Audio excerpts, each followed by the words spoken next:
अपनी निष्ठा परिपक्व करे। पहला कदम मजबूती है कि अपनी निष्ठा परिपक्व करे।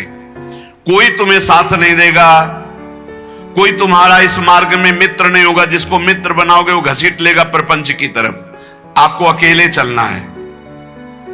आज तक का पूरा खुद का अनुभव है, इस मार्ग में अकेले चलना है। इस मार्ग में हमको मरना है। जीवित मर जाए उलट आप में समा यह है दिलगिरी। हर समय कष्ट, 1 मिनट का कष्ट, हर समय का कष्ट, पूरे जीवन का कष्ट। मृत्यु जब तक नहीं होगी तब तक का कष्ट। लेकिन उस कष्ट से ना उदास, ना निराश, ना हताश, पूरे जीवन की बात है।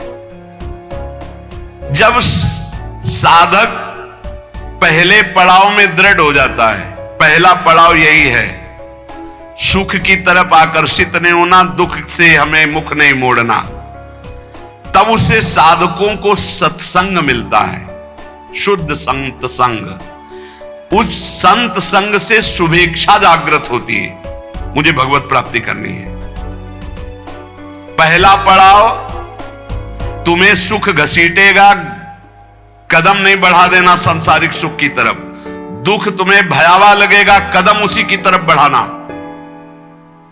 यह है भगवत प्राप्ति के मार्ग का पहले साधक का कदम। पकड़ो, सुख घसीटेगा, सुविधाएं घसीटेंगी, सुख सुविधा की तरफ कदम नहीं बढ़ाना। दुख घसीटेगा, भयावह दिखाई देगा, चलो दुख की तरफ चलो। और जिसने दुख की तरफ कदम बढ़ा दिया भगवत मार्ग में, वो महासुख को प्राप्त हुआ। दूसरा उसको क्या संग? संत संग मिलता है, विशुद्ध संत संग। उससे शुभेच्छा जागृत होती, अशुभ कर्मों का त्याग और भगवत प्राप्ति की प्रबल इच्छा। ऐसे पुरुष को प्रापंचिक रिश्ते नातेदारों से बैठकर बात करना, ये सब कुछ अच्छा नहीं लगता। पहला पड़ाव, भोगों की सुविधा मिलेगी उसकी तरफ से ना बोलना है। दुख है परमार्थ में, ये दिखाई दे रहा है आपको, लेकिन दुख नहीं, महासुख है। जैसे संसार में सुख है, ये दिखाई दे रहा है, लेकिन ये भगवान कह रहे हैं दुखालय है, इधर सुख नहीं है। परमार्थ में दुख दिखाई दे रहा है, लेकिन इधर महासुख है, इधर कदम बढ़ाओ परमार्थ की तरफ। दूसरा, जे ही कदम बढ़ाओगे तो सच्चे संतों का संग मिल जाएगा, पहचान, शुभेच्छा जागृत हो जाएगी। पापाचरणों का त्याग और भगवत मिलन की, शुभ कर्मों की अंदर प्रबल इच्छा जागृत होगी। तीसरा, उसे बद्ध पुरुषों का संग अच्छा नहीं लगेगा। ये रिश्तेदार, नातेदार, सांसारिक भोगों में फंसे हुए लोग, ये अच्छा नहीं लगेगा। भले वो संसार के बीच में रह रहा है, लेकिन उसको इनसे प्रपंच की बातें करना, संसार के लोगों की, रिश्ते नाते की बातें, ये अच्छा नहीं लगता। आंतरिक जब मन का आकर्षण भोगों की तरफ होता, उस भोगों से मन को जलाते हुए परमार्थ की तरफ चलना है। क्या जाने संसारी पुरुष, इनको तो जब जो इच्छा हुई सो भोग लिया, ये क्या जाने चढ़ाई को, ये तो खिसकते हुए गए नरक की तरफ। और वो जब साधक संभल कर चलता है, तब इनको लगता है नहीं नहीं, परमार्थ में इतनी ऊंचाई पर नहीं, भ्रष्ट करने के लिए वो उपदेश देते। तो बद्ध पुरुषों का संग ऐसे साधकों को अच्छा नहीं लगता। उसको अच्छा लगता है भगवत प्रेमी महात्माओं का संग, भगवत मार्ग की चर्चा करने वाले, कैसे हम माया पर विजय प्राप्त करें, कैसे भगवान से अनुराग प्राप्त करें। सजाती संतों का संग अच्छा लगने लगता है, और उसमें संतों के प्रति जो भाव आया, उससे सद्गुणों की वृत्ति बढ़ने लगती है। सद्गुण जो भगवान को प्रसन्न करे, सद्गुण जो भगवान की प्रीति प्रदान करे। प्रपंच से पूरा मन हट जाता है उस साधक का। चौथी स्थिति आई, प्रपंच से पूरा मन हट जाता, बिल्कुल अच्छा नहीं लगता। जैसे स्वप्न झूठा, ऐसे संसार झूठा दिखाई देने लगता है। उमा कहूं मैं अनुभव अपना, सत हरि भजन जगत सब सपना। तब उसका हृदय बहुत ध्यान देने योग्य, भगवान अपनी तरफ घसीटने लगते हैं। इतनी स्थिति के बाद ये संयोग वही बनाते हैं। श्री तुकाराम जी कहते हैं, फिर चित्त ऐसा घसीटते हैं, देव वसे ज्याचे चित्तिम त्याची घड़ावी संगति। ऐसा चित्त घसीटा कि अब तड़पड़ाहट प्रकट हो गई, व्याकुलता प्रकट हो गई भगवत मिलन की चाह की। फिर भगवान सिद्ध सदगुरुदेव की समर्पण वृत्ति करवाते हैं। इसके बाद, इतने के बाद सिद्ध सदगुरुदेव की समर्पण वृत्ति कराते हैं। और जहां सिद्ध सदगुरुदेव की समर्पण वृत्ति हुई, उसके आचार विचार चिंतन सब उसी कोटि होने लगे। महापुरुषों का प्रभाव होता है कि बहुत कम समय में, जो हजारों वर्ष की साधना से नहीं होता, कम समय में परिवर्तन प्रारंभ होना शुरू हो जाता है। उसमें वो सब सामर्थ्य आने लगती, वो सद्गुण आने लगते हैं जिससे वो प्रभु को रिझा सके। ये बातें कभी नहीं होनी चाहिए वैष्णव में। पराई स्त्री का काम भाव से स्पर्श, संयोग, दृष्टि, चिंतन, संभाषण पूर्ण रूप से त्याग होना चाहिए। पराई स्त्री की वैष्णवजन गृहस्थ भी होते हैं, वैष्णवजन विरक्त भी होते हैं। तो जो गृहस्थ हैं वो अपनी स्त्री में धर्मानुकूल, और जो विरक्त हैं भगवत भाव से। पहला वर्ज, पर स्त्री के प्रति दोष दर्शन, पर स्त्री के प्रति भोग वृत्ति की भावना बिल्कुल त्याग दे, नहीं भगवत मार्ग में आगे नहीं बढ़ पाएगा। दूसरा, छल कपट आदि करके दूसरे का धन अपहरण करने की बात रखना कभी नहीं होना चाहिए। दिखावा करके, दंभ करके, पाखंड करके, किसी भी तरह से दूसरे से धन ऐंठने की इच्छा रखना, फिर आप वैष्णव पद्धति में फिसल जाएंगे, आगे नहीं बढ़ पाएंगे। तीसरा, किसी की भी निंदा करना नहीं करना है।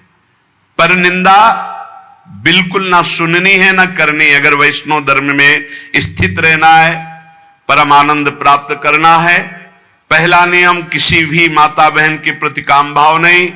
दूसरा नियम किसी के भी धन को किसी भी तरह से ठगाई ना करे। तीसरा, पर निंदा ना सुने ना पर निंदा करे। चौथा, जो संतों ने भोजन निषेध किया वो नहीं करना चाहिए।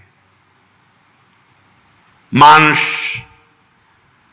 मद्य, मछली, अंडा और जैसे प्याज लहसुन, इनको त्याज्य। प्याज लहसुन तमोगुणी है, तमोगुणी होने के कारण इसका त्याग किया गया है। वो अंदर से भजन की वृत्ति छीण करता है, तुम जान नहीं पाओगे, इसीलिए संतों ने अनुभव करके इसका त्याज्य किया है। प्याज लहसुन निषेध है केवल तमोगुण के कारण, वो तमोगुण की वृत्ति बढ़ाता है। तमोगुण जो है निद्रा आलस्य प्रमादोत्थम तत्तामस मुदाहृतम, भजन में निषेध है, इसलिए निषेध किया गया है। और मद्य, मांस, मछली, अंडा ये तो बिल्कुल निषेध किया गया है। वैष्णव होकर अगर इनकी तरफ या भक्त होकर जरा भी ऐसी दृष्टि रखता है तो पाखंडी है, वो भक्त नहीं है जो ऐसे जीवों को कष्ट देकर अपना उदर पोषण करना चाहे। पांचवा, वर्ज में मन से, वाणी से, शरीर से किसी की हिंसा न करे। ये काया वाचा मानुषा अगर किसी को दुख देता है तो भगवत मार्ग में नहीं चल पाएगा। इसलिए भगवत मार्ग पुष्ट करने के लिए स्वयं कष्ट सहे, दूसरों को कष्ट न दे। आचरण, जो अपने धर्म के आचरण उन्हीं का पालन करे। जो हमारे गुरुदेव ने, हमारे आचार्य ने हमारा दिनचर्या बना दी, जो हमारा नियम बना दिया, हमको उसी के अनुसार चलना है। अपने आचार्य प्रदत्त धर्म में स्थित रहने में कभी संकोच न करें। दूसरा क्या करता है मैं नहीं देख रहा, हमारे आचार्य ने जो हमें आदेश किया हमको उसी मार्ग में चलना है। जो विधि निषेध किया गया उसका पालन करें। ये नहीं करना, ये करना है, इसे विधि और निषेध कहते हैं। विधि कहते हैं ये करना है, निषेध नहीं करना है। जो कहा गया है वैसे ही चले। प्रभु को प्रसन्न करने के लिए संतों के जो उपदेश है वो सर्ववंद्य हैं। इसलिए अपने धर्म के अनुसार जो आचार्य ने आपको उपदेश किया, गुरु ने उपदेश किया, जो ऐसे चलता है वो कर्म बंधनों पर विजय प्राप्त कर लेता है। 15वां, वैष्णव का परम स्वभाव है परोपकार करना, दूसरों को सुख पहुंचाना। सर्वम विष्णुमयम जगत, सब भगवत स्वरूप है। वैष्णव का धर्म है समस्त भूतों में भगवत भाव करके व्यवहार करना। कई बार चर्चा की कि किसी से व्यवहार करना तो पहली दृष्टि पड़ने पर उसमें राधा वल्लभ लाल देखो, मेरे प्रभु राधा वल्लभ लाल विराजमान हैं। अगर भगवत भाव नहीं किया तो पुण्य क्रिया भले हो जाए, वो भगवान की प्राप्ति कराने वाली क्रिया नहीं। इसलिए अच्युत भावना विहीन कर्म का ज्यादा महत्व नहीं। भगवत भावना युक्त किसी से भी कुछ भी परोपकार, ये बहुत बड़ा धर्म है। कोई बीमार है, कोई कष्ट में है, कोई वृद्ध शरीर है, हमें अवसर मिले तो हमें सेवा करनी चाहिए। अगर हमारे पास अर्थ है, कोई बीमार है, वो अर्थ की अव्यवस्था कारण सही औषधि नहीं उसकी हो पा रही, हमें कूद पड़ना चाहिए, हमें सहयोग करना चाहिए। धन की सार्थकता है इसी बात में कि दूसरों को हम सुख प्रदान कर सके। परोपकार सबसे बड़ा धर्म है। परहित सरिस धर्म नहीं भाई, पर पीड़ा सम नहीं अधमाई। श्री तुकाराम जी महाराज कह रहे हैं कि जब हृदय में भ्रांति उत्पन्न हो जाती है, भ्रांति क्या, भगवान में सुख है ये ना मानकर, भोगों में सुख है ये मानकर जब जीव बहने लगता है तो लुभायमान हो जाता है भोगों से, तो उसको सुख नहीं मिलता। यद्यपि जहां भोग भोग रहा है वहां भी परमात्मा है, क्योंकि परमात्मा के बिना कहीं कोई सत्ता ही नहीं। तो कह रहे हैं वो ऐसे लोग हैं जैसे जोंक या चीचड़, जैसे थन के पास ही वो चीचड़ लिपटा हुआ है पर वो दूध नहीं पिएगा, वो खून चूसेगा। ऐसे ही जहां तुम भोग दृष्टि कर रहे हो वही परमात्मा है, उसमें ही परमात्मा है। और सही पूछो तो वही परमात्मा है, क्योंकि जड़ चैतन्य वही बना हुआ है। तुम जिसे भोग दृष्टि से देख रहे हो, चीचड़ की तरह तुम दुख भोग रहे हो, उस सुख सिंधु परमात्मा को नहीं समझ पा रहे। जैसे जोंक है लिपटेगी वो खून ही पिएगी, जैसे मेढक आदि है तो वही तालाब में है पर सरोवर में खिला हुआ कमल है, उसको पराग को नहीं पान कर पाएंगे, पराग का पान भौरा ही करता है। ऐसे ही वैष्णव जन भौरे हैं और भगवत विमुख ये चीचड़, जोंक और मेढक के समान टर टर व्यर्थ बातें करना और दूसरों को दुख देना, सुख भोगने के लिए हिंसा आदि तक में उतर जाना। वैष्णव पराग सेवी, भगवत आनंद सेवी भौरे के समान है। सदाचरण,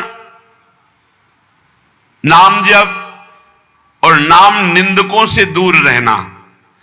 जो भगवान के नाम की निंदा करते हैं, ये जोंक हैं, ये खून पिएंगे, ये चीचड़ हैं, दूध नहीं पिएंगे, परमानंद नहीं भोगने वाले, ये नाना प्रकार के क्लेश भोगने वाले। ऐसे लोगों से दूर रहो जो भगवान की निंदा करते, भगवान के नाम की निंदा करते, भगवत मार्ग की निंदा करते, वैष्णवों की निंदा करते हैं।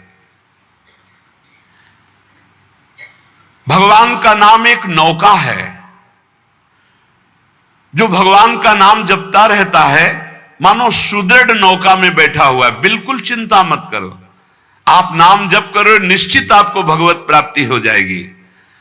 श्री तुकाराम जी कहते हैं भव सिंधु के पार ले जाने वाली सुदृढ़ नौका नाम है। बस बैठ गए नाम में तो अब किसी की मत सुनो, ये आपको पार कर देगी। और तो और की बात रे, गोस्वामी जी कह रहे नाम लेत भव सिंधु सुखाही, करहु विचार सुजन मन माही। नाम लेते भव सिंधु सूख जाएगा, है ही नहीं जहां पार होना हो। खूब नाम जप, ये देखो बड़े बड़े महापुरुषों की बातें हम इसलिए खोज खोज कर आपको सुनाते हैं, आपका दृढ़ विश्वास हो जाए। नाम एक सुदृढ़ नौका है, जो खूब नाम जप करता है वो सुदृढ़ नौका में बैठा हुआ भव समुद्र पार हो रहा है। बिल्कुल किसी की बात मत सुनो। बड़े बड़े सिद्ध महापुरुषों के जीवन चरित्रों को पढ़ के देख लो, केवल भगवान नाम से ही सिद्ध हुए हैं। जितने भी उच्च कोटि के महापुरुष हुए, तुकाराम जी सदैव भगवान के धाम को गए, जितने भी महापुरुष हुए आप उनके चरित्रों को पढ़ के देखो, आपको नाम मिलेगा। नाम, जीवन में नाम जितना उतने ही वो महापुरुष हुए। बीज पेड़ से ही प्रकट होता है, पर पेड़ बीज से ही प्रकट होता है। बताओ भाई, बीज फूटता है तब पेड़ प्रकट होता है, और पेड़ से ही बीज प्रकट होता है। तो पहले क्या हुआ? बड़ा विचित्र है। ऐसे ही नाम से नामी प्रकट होता है, और नामी से ही नाम प्रकट होता है। निर्णय करना कौन बड़ा है, को बड़ छोट कहत अपराधु। तुकाराम जी कहते हैं, पेड़ के पेट में बीज है, तभी तो फल रूप में आकर फिर बीज बनता है, और बीज के पेट में पेड़ समाया हुआ है। ऐसे ही भगवान में नाम विराजमान है, तभी परिचय होता है, और नाम में भगवान विराजमान है, तभी दर्शन होता है। नाम को पकड़ लो। निर्णय करना बड़ा मुश्किल है कि पहले पेड़ कि पहले बीज, क्योंकि बीज के बिना पेड़ नहीं, और पेड़ के बिना बीज नहीं। कैसे पर निर्णय कर पाओगे? बोले पेड़ बड़ा, तो बोले बीज के बिना पेड़ कहां से आ गया? तो बोले बीज बड़ा, तो बोले पेड़ के बिना बीज कहां से आ गया? बीज के बिना पेड़ नहीं, पेड़ के बिना बीज नहीं। तो पहले कौन हुआ? पेड़ हुआ कि बीज हुआ? निर्णय करना मुश्किल है। इसलिए सर्वलोक महेश्वर भगवान का नाम बीज है, और भगवान पेड़ है।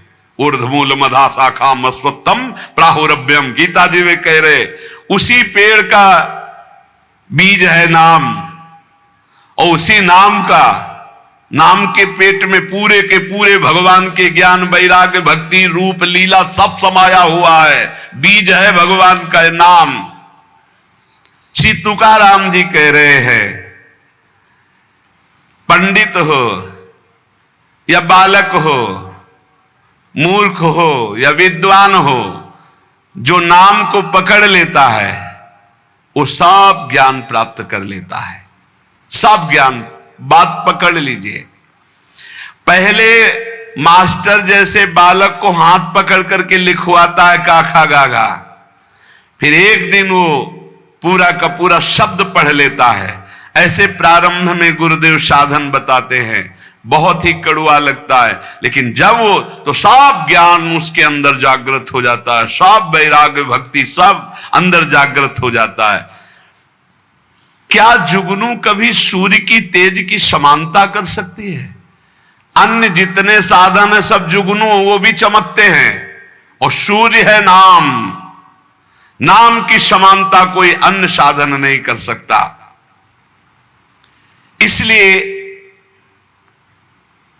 सूर्य स्वरूप भगवान के नाम का निरंतर गाय, अन्य साधनों की तरफ दृष्टि मत दो। अखिल जगत महासुख से पूर्ण नजर आएगा जिस समय निरंतर नाम चलेगा। लीला मात्र भगवान का ये माया क्षेत्र है, एक लीला मात्र। ऐसे तर जाओगे तुम्हें समझ भी नहीं पड़ेगा, सुख पूर्वक संसार से तर जाओगे। इस माया जाल से समाप्त होने के लिए तुकाराम जी कह रहे, केवल मुख से तुम नाम उच्चारण करो, भवबंधन अपने आप छिन्न भिन्न हो जाएगा। केवल नाम उच्चारण करो। ये बड़े बड़े महापुरुषों के वचन हैं। भाव सिंधु से पार हो जाओगे बिना प्रयास के, सुख पूर्वक यदि नाम जप करोगे। नाम जप की रुचि और बढ़े, इसीलिए ठाकुर सेवा का सौभाग्य मिला है। जैसे जैसे हृदय पवित्र होगा अपने आप नाम जप स्फुरित होने लगता है। तो जब ठाकुर सेवा का तुम्हें अवसर मिले तो जरूर दौड़ भागो, क्योंकि वो नाम जप में प्रीति बढ़ाएगा। ठाकुर सेवा, श्री जी की सेवा, ये तुम्हारे भजन की वृद्धि कर देगी। इसमें कभी ऐसा मत सोचो कि एकांत में बैठकर अगर मैं नाम जप करता तो ठीक था, ये हमको तो सेवा में लगना। सेवा से नाम जप की प्रीति और बढ़ती है। अगर देवालय में सेवा मिले या अपनी कुटिया में ठाकुर सेवा विराजमान करके मिले। देखो, भाट की तरह उनकी स्तुति करो और तुच्छ नीच भाव रखकर अपने को उनकी सेवा में लगा दो, तो तुम्हारे हृदय में नाम सतत चलने लगेगा। जैसे सूतमागध बंदी जन राजा का गुण गाते हैं, ऐसे दैन्य होकर के प्रभु के गुण गाओ। देखो ना, बड़े बड़े महापुरुषों के, सूरदास जी के अश्रु चल रहे, पद गा रहे, ठाकुर जी बैठे सुन रहे। ये भगवत मार्ग है, प्रेमियों का मार्ग है। इसमें अलग दैन्य भाव होकर पद गायन कर रहे और एकदम अपने को नीच समझ करके प्रभु की सेवा में लगे। बड़ी कृपा है जो हमसे सेवा करवा रहे हैं, नहीं तो पापाचरण भी तो शरीर से हो सकते हैं। दो बातें यदि हो रही तो तुकाराम जी कह रहे हैं कि नाम जब बहुत शीघ्रता से निरंतर चलने लगेगा, यदि श्री जी की सेवा और श्री जी के गुणों का गायन, लीला गायन दैन्य होकर, जैसे राजा के सामने कुछ चंद धन के लिए सूतमागध बंदीजन उनका जस गाते, ऐसे हम प्रेम के लिए अपने आराध्य देव का जस गाते हैं।